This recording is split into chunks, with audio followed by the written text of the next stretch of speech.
আগামী 5ই জুলাই শনিবার উল্টো রথযাত্রার এই দিনটি গৃহস্থ মানুষদের জন্য অত্যন্ত গুরুত্বপূর্ণ একটি দিন। কারণ এই দিনই প্রভু জগন্নাথ, যিনি জগতের নাথ, তিনি মাসির বাড়ি থেকে নিজের বাড়িতে ফিরে আসেন। তাই শাস্ত্রমতে মনে করা হয়, প্রভু যেহেতু জগতের নাথ, তিনি জগতের প্রত্যেকটি পরিবারে, প্রত্যেকটি গৃহস্থ, প্রত্যেকটি সংসারে তিনি বিরাজমান। তাই প্রভুকে নিজের গৃহে স্বাগত জানাতে, নিজের গৃহে চিরস্থিত করে রাখতে কিছু উপায় উপাচার আমাদের প্রত্যেকেরই করা প্রয়োজন, যাতে প্রভু শ্রী জগন্নাথ আমাদের বাড়িতে চিরস্থায়ী বসবাস করেন। তাই স্বয়ং পরমেশ্বর ভগবান শ্রীকৃষ্ণ বলেছেন যে এই দিনে কোনো ব্যক্তি যদি গৌমাতাকে এই দুটি খাবার খাইয়ে দেয়, তাহলে সেই ব্যক্তির জীবন থেকে সমস্ত রকমের দুঃখ, কষ্ট, জ্বালা, যন্ত্রণা, রোগ, ব্যাধি, বাধা, বিপত্তি, দারিদ্রতা একেবারে নাশ হয়ে যায়। শুধু তাই নয়, পরমেশ্বর ভগবান শ্রীকৃষ্ণ এও বলেছেন যে এই দিনে কোনো ব্যক্তি যদি তার ঠাকুরঘরে সামান্য এই জিনিসটি এনে রাখতে পারে, তাহলে সেই ব্যক্তির জীবনে আর কোনো আর্থিক অনটন থাকে না।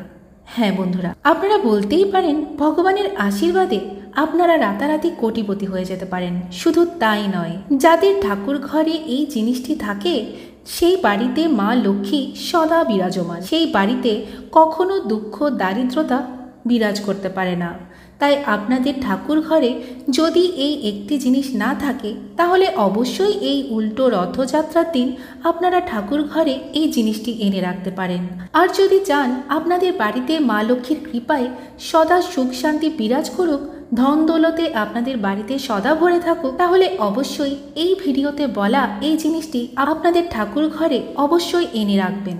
কারণ অনেক সময় যে কোনো নেগেটিভ এনার্জির ফলে আমাদের বাড়িতে বিভিন্ন রকমের সমস্যা লেগে থাকে, মনের কোনো ইচ্ছা পূরণ হয় না। কিন্তু এই জিনিসটি এতটাই পবিত্র যে এই জিনিস বাড়িতে এনে রাখলে কোনো ধরনের নেগেটিভ এনার্জি সেখানে বসবাস করতে পারে না এবং মা লক্ষ্মী সেই বাড়িতে সদা বিরাজমান থাকেন।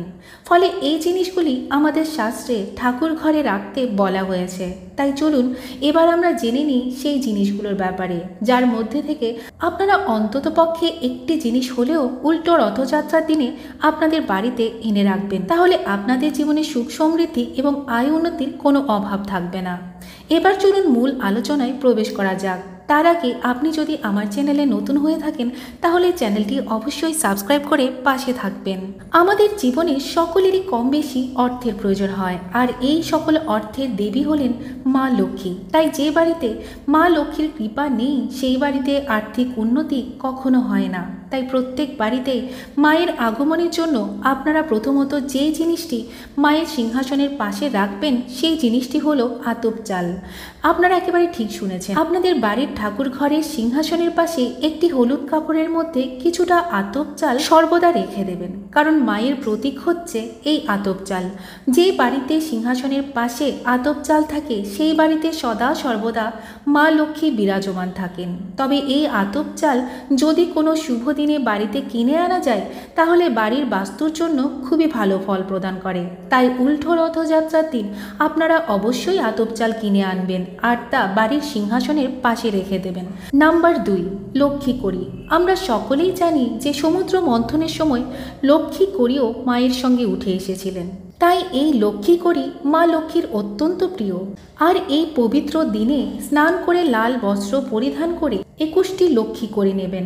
এরপর সেই লক্ষ্মী কড়িগুলো গঙ্গা জল ছিটিয়ে মায়ের সামনে রেখে দেবেন। আর সেই কড়িগুলো সন্ধ্যাবেলায় সন্ধ্যা দেওয়ার সময় অবশ্যই পুজো করে নেবেন। পুজো শেষ হয়ে যাওয়ার পর আপনারা সেই লক্ষ্মী কড়িগুলিকে লাল বা হলুদ কাপড়ে বেঁধে আপনাদের যে সদর দরজা রয়েছে সেই দরজায় ঝুলিয়ে রেখে দেবেন। কিন্তু একটা কথা মাথায় রাখবেন, এই প্রক্রিয়াটি করবার সময় যেন কেউ আপনাকে দেখতে না পায়। আর এই প্রক্রিয়াটি আপনারা যদি এই দিন সঠিক নিয়ম মেনে করতে পারেন, তাহলে আপনাদের জীবনে সুখ সমৃদ্ধি এবং আর্থিক উন্নতির কোনো অভাব হবে না। এই উপায়টি করার ফলে বাড়ি থেকে যেমন সমস্ত প্রকার বাস্তুদোষ দূর হয়ে যাবে, ঠিক তেমনি আপনার পরিবারে প্রচুর আয় উন্নতি বাড়বে। বাড়ি থেকে ঝগড়া ঝামেলা দূর হয়ে যাবে, পরিবারের সুখ শান্তি সমৃদ্ধি আবারও ফিরে আসবে। তাই বন্ধুরা, এই উল্টো রথযাত্রার দিন এই প্রক্রিয়াটি একবার হলেও করে দেখতে পারেন।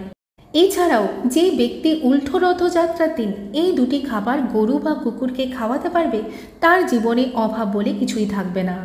আপনারা যদি শাস্ত্রের বিধিবিধান অনুসারে গৌমাতা বা কুকুরকে এই দুটি খাবার খাইয়ে দিতে পারেন তাহলে আপনারা কোটিপতি হয়ে যাবেন।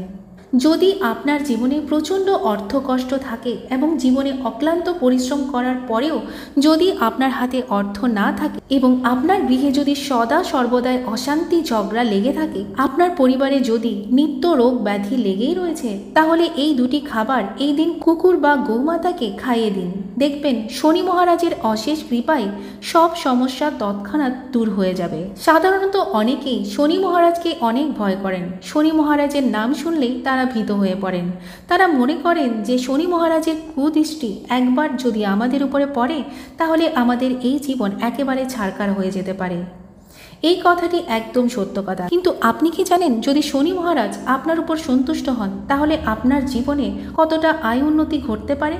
এই বিষয়টি অনেকে জানে না। তাই আজ আমি আপনাদের এই ভিডিওর মাধ্যমে আপনাদেরকে সুন্দরভাবে জানিয়ে দেব যে আপনি যদি আর্থিক সংকটের মধ্যে থাকেন, আপনার চতুর্দিকে যদি সমস্যা লেগেই থাকে, তাহলে উল্টো রথযাত্রার দিন এই দুটি খাবার অবশ্যই গৌমাতা বা কুকুরকে খাইয়ে দিন। তারপর দেখবেন শনি মহারাজের কৃপায় আপনার দুর্ভাগ্য সৌভাগ্যে পরিণত হবে।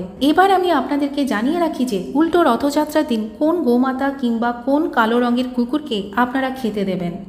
এই দিন অবশ্যই গৌমাতাকে রুটির সঙ্গে আখের গুড় মিশিয়ে খেতে দেবেন। তবে এখানে রুটি কিনে খাওয়াবেন না, আপনারা আটা কিনে নিজের হাতে রুটি তৈরি করবেন। আপনি যেমন পারবেন তেমন করেই তৈরি করুন, কিন্তু নিজের হাতে অবশ্যই রুটি তৈরি করবেন। সেই রুটিকে গুড় মাখিয়ে নিজের মনস্কামনা জানিয়ে সেই রুটি রথযাত্রার দিনে কোনো গৌমাতাকে খাইয়ে দিন।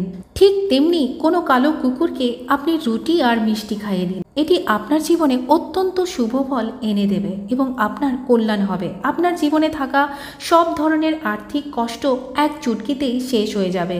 আশা করি শ্রোতা বন্ধুরা ভিডিওটি আপনাদের সমৃদ্ধ করেছে। ভিডিওটি ভালো লাগলে অবশ্যই লাইক, কমেন্ট এবং শেয়ার করবেন।